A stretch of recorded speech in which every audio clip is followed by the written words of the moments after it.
We're currently not funded. It's a self-funded project.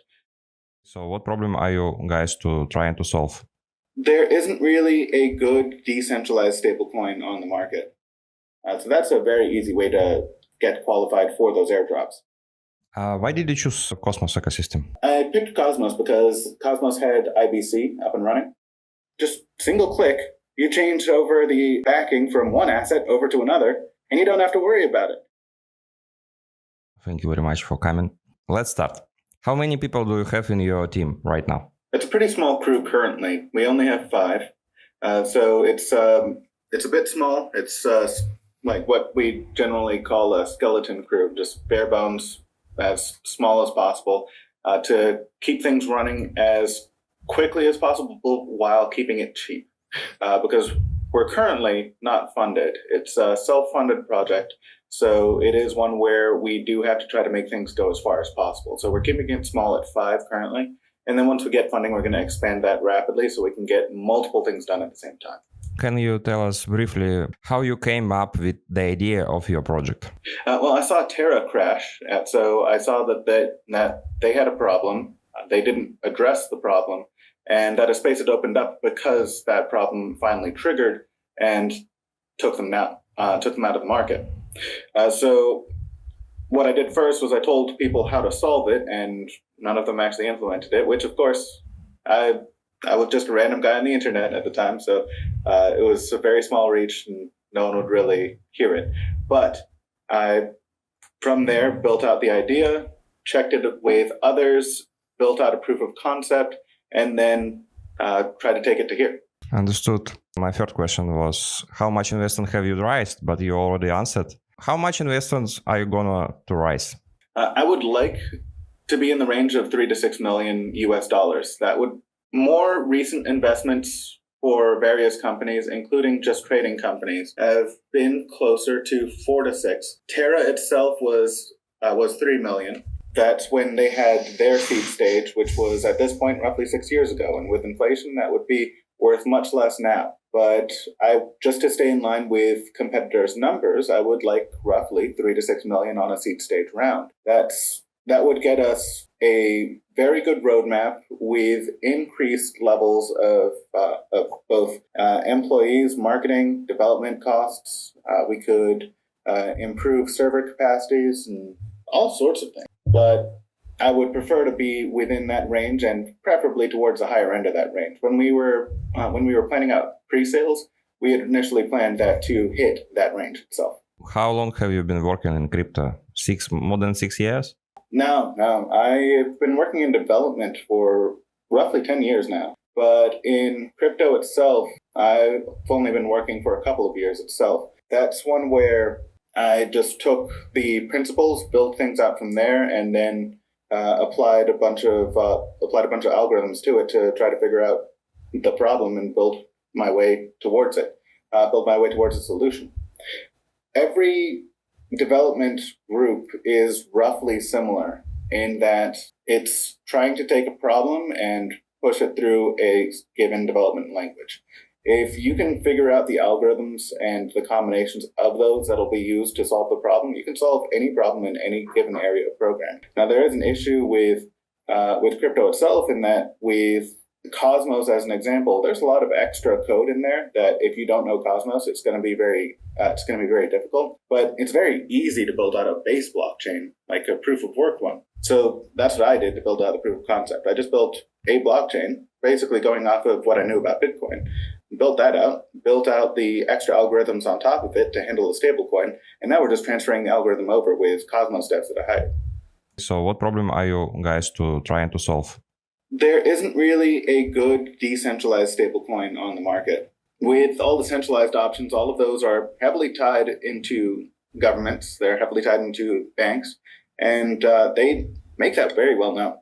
Like, for example, Circle, they fell with Silicon Valley Bank, and then they got bailed out by the U.S. government. Tether, whenever the government comes knocking, they censor people, and they've still not made known their reserves, and they got sued for that a couple times. With Binance, they had to split off a separate company for Binance US, and that one is controlled by the US. The other one is still beholden to governments within the different areas that they operate. but all of these centralized entities can be controlled and can be controlled very easily. The decentralized options, those options are very expensive or they fall off peg easily. Like with MakerDAO, you have to put up 2 times the capital up front. It's not user-friendly. It does operate well. Understood. What about IST from Agoric?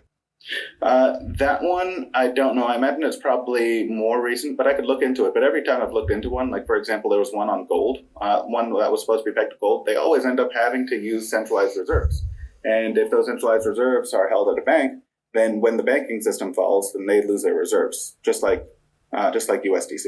Fully decentralized end-to-end option is generally safer, as long as you manage it properly.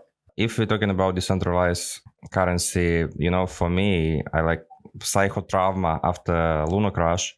And for me, it's difficult to use decentralized coins. So how are you going to explain users it's safe to use it? Yeah, that is one that is a common problem within the crypto space right now. They built out the technology first, and developers generally don't really focus on user experience too much. They think they understand it so that other people are going to understand it. So the user experience generally falls, and they focus on the tech itself. The tech is built out. The tech is pretty good. It's in a pretty good place, but the user experience needs to come. We've got a couple of different focuses on that. One is using WASM to start, so that way we can bring in web developers who have consistently learned over time to focus on user experience. They've already learned that lesson. So bringing in people who know things like JavaScript, TypeScript, and have worked in that area with user experience will be good for helping improve the user experience of applications over here. But then we also have other pushes that we can focus on. For example, building out a decentralized on-ramp, so that way you don't have to worry about going through your bank to get to a centralized exchange. So that way you can transfer from one currency into the cryptocurrency, and then move that over onto another application somewhere. Every step that you add adds complexity, and I want to make it so that way we can reduce as many steps as possible, so that way this becomes as simple as possible. And in order to do that, we have to first create the stablecoin, so that way we can then build everything else around that. Once you have a good peg to value, then you can actually start moving into real-world applications and build out applications on there using the crypto chain itself as a backend, not as a front end. It's not the main feature, but as a backend. For example, with Osmosis, they recently came out with a one-click trades, which has their decentralized exchange now operating much more similarly like a centralized exchange, since you don't have to go through that click and then go through an approval. You can just click after having already gotten into your account and verified your account through your wallet. You just have to do a single click and make the trade. That is a user experience much more in line with centralized exchanges than decentralized ones, and that's a change that they've only made recently. We can do things like that to make things simpler by reducing the number of steps needed, so that way you can reduce the level of understanding needed in order to just make things easy. They should just be easy and understandable. It should be almost intuitive how to use your system. I like what you said. How many audits have you had? How many what? I'm sorry, I didn't catch that. Audit. How to pronounce correctly? I believe that would change country by country, but with America, it's Audit. So you have only one, yeah? What company did it? Let me double check on that. Let me check listings, and that would be with Contract Wolf.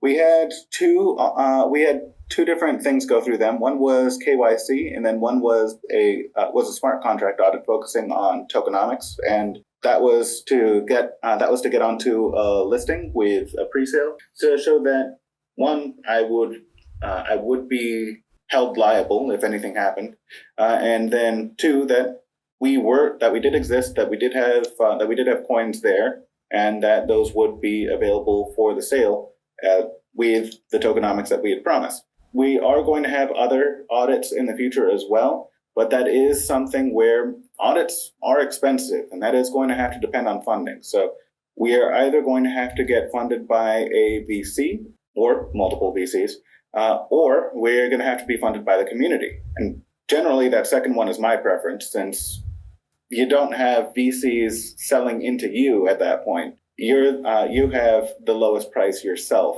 and if the community has the lowest price, then we don't have to worry about VCs and their opinions and all of that stuff. It's literally the community and what the community wants, and generally the community is the one that's best for the chain itself. Have you already talked with Atom Accelerator? I'm sorry, with who? Atom Accelerator, maybe they give you some money. I haven't talked with them yet. I've gone through a couple of different listings, but I don't believe I've talked to them. I can look them up though. Actually, in the Cosmos, I'm a big fan of Cosmos. We have a little bit problem with new developers, and if you come in here, you should talk with them because they are looking for nice people with good brain, with good ideas. Maybe they can give you some money. I have community, it's like users community, and they maybe help you with Testnet. So can you tell us what is going on with Testnet right now? How we can participate in it? How did you select the NFT communities? How did you choose them? We have multiple criteria on that, and I can provide a site for that. With orchestralabs.org, we do have a documentation page, and under the user section, there is a specific section for qualifying for these airdrops. I include that link on a couple of different announcements, the more recent ones, because this part of the site was only built out recently. But on that, you have stakers of a specific value greater than 100 USD, which as the US inflates its money's value away, that becomes easier and easier. But you can do that, or you can have bought into one of the pre-sale rounds, either the one that we had or one of the ones that's coming up. Or you can own one of these given NFTs.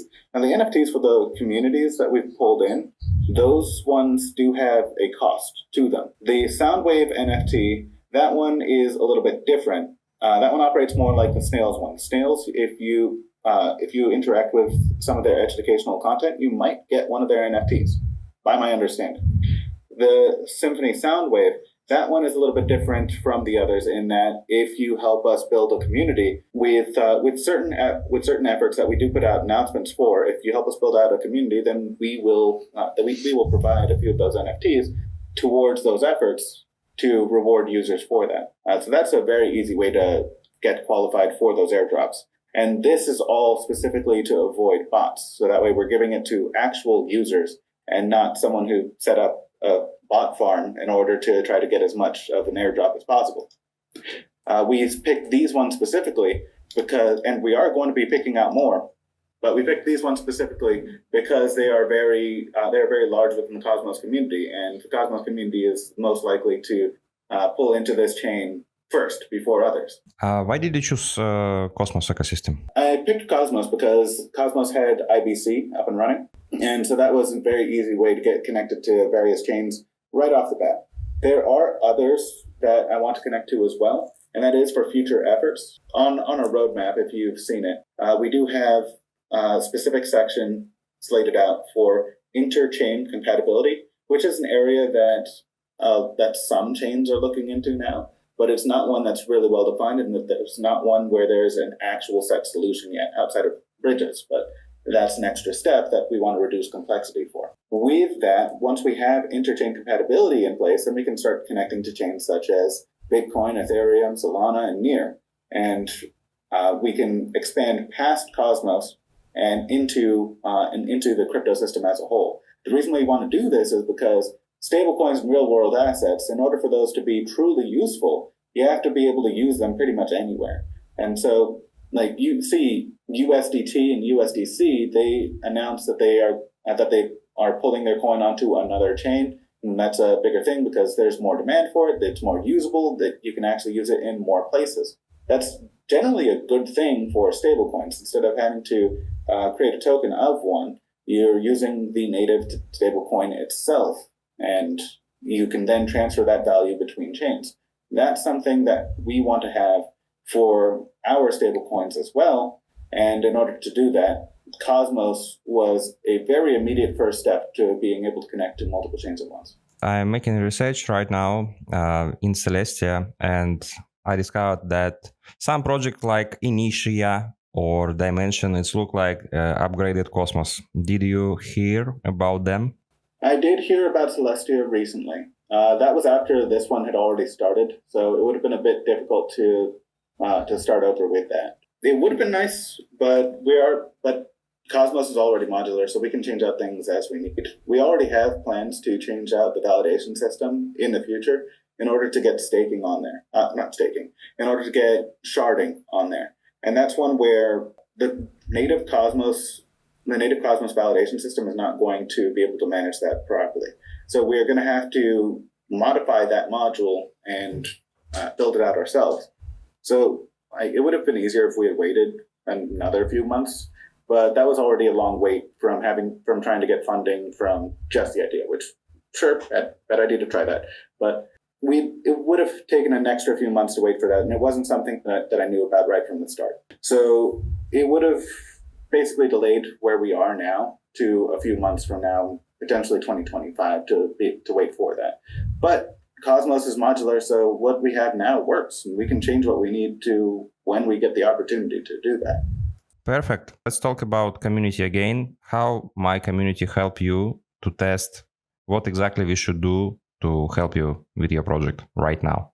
Currently, getting in more users would be great. That's one of the biggest areas that we're looking for right now. Raising attention, raising awareness of the chain, getting in attention to that and interest. That way, we have a community building. There is a large effort that's occurred recently, which brought in a lot of people from Indonesia. Currently, our users on the testnet are, according to Zealy numbers, roughly 84%. It might have dropped since I checked, but roughly 84% of our users are in Indonesia. In order to make this truly decentralized, we need to get more countries on board and expand that out quite a bit. So being able to get people from other countries into there would be great. Russia would be a great one to get, as an example, because you might have seen a recent announcement. Now, this was one where I had been working on this for a while, and if I got funding, I would have gotten it out far before that announcement. But BRICS have recently announced that they're going to be looking into using a blockchain for trade, which is pretty much exactly what this is built for, since you can trade between currencies with a single click on this chain. You can trade from the ruble to the yuan. You can trade from the US dollar to the yen just with a single click, and you can send that over to someone. So you send dollars, they send yuan, they receive ruble. Like, it's all in there automatically with no trust in any centralized body necessary. So this would have been perfect for that if I had gotten funding and been able to get it out a little bit sooner. As it is, with the ramp up time and everything, maybe they'll have their solution out. It is going to have centralized points within their solution for sure. It's going to be tied into their banks. I can already say that because every other solution basically ends up with that as a solution. But so maybe theirs is going to be good enough, but ours provides a way to create an outlet for if you make a bad economic decision, you're going to get some economic fallout. But if you're able to put some of the assets onto our chain, then that relieves the pressure of that economic fallout, since you can just easily change the backing for any of those assets from one currency over into another immediately. So you no longer need to worry about making a bad economic decision and inflating away your value, because once you do, sure, everything that's in your country is going to lose your native currency is going to lose value. But anything that you want to preserve the value for, not have to worry about inflation markets and all the different little things that happen with that, just single click, you change over the backing from one asset over to another, and you don't have to worry about it. So if I can get that there, then they can start using that instead, and they don't have to worry about putting up a commodities market and all that stuff. We do it for them. But maybe we get there a little bit late and we have to compete. Maybe. Yeah, but what exactly we should do right now? I mean, my community, for example, somebody would like to help you. They should go to your server, to Discord server, and what else? What he can do right now? That would be coming over to our Discord server. We'll have information there. We do have a Medium article, and we do have information on the site itself. That would be under the users tab for the incentivized testnet for the documentation. And that'll tell you everything that you need to know for how to get the wallet set up, how to get onto Zealy, example task, and how to qualify for the airdrops. With that, being able to get onto the testnet and run through that would be helpful in itself. And we are going to have the stablecoin out as well as do some drop tests in the coming weeks. So being able to see that and being able to see that it works the way that we say it does, and be able to get the word out on that would be great. Being able to bring in other users would also be good for that as well. Anything to increase the user numbers would be generally helpful. I can make video tutorial. Tell me more about token and tokenomics. What is the value of your token? Currently, there is no real value for it because it's only on testnet. Once it comes out to mainnet, once it comes out with an IDO, at that point it will. What we were looking at to bring it to market with was 10 cents, 10 US cents. It's very small, and that gives a little bit of a ramp up to $1. And makes it affordable for a lot of people. That was what we were planning on initially. That plan may change, but that is, as of yet, still the plan to release with that price. With that, we do also have a very small part of the chain that's coming out. The circulating supply on the token generation event would only be roughly 25% of the total supply.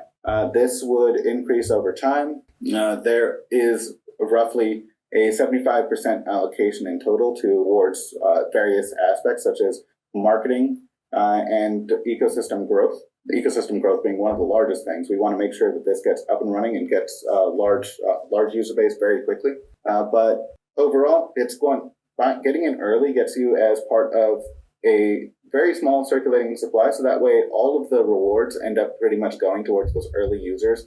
And it ends up being, with the math that we've done, roughly a 50% inflation rate at the not really a 50% inflation rate, but a 50% rewards rate at the start. For the actual inflation numbers, it starts at a little bit under 5% compared to the total, and then drops off from there, running in line with the same tokenomics Bitcoin has. So every 4 years, the amount of rewards that come out are halved.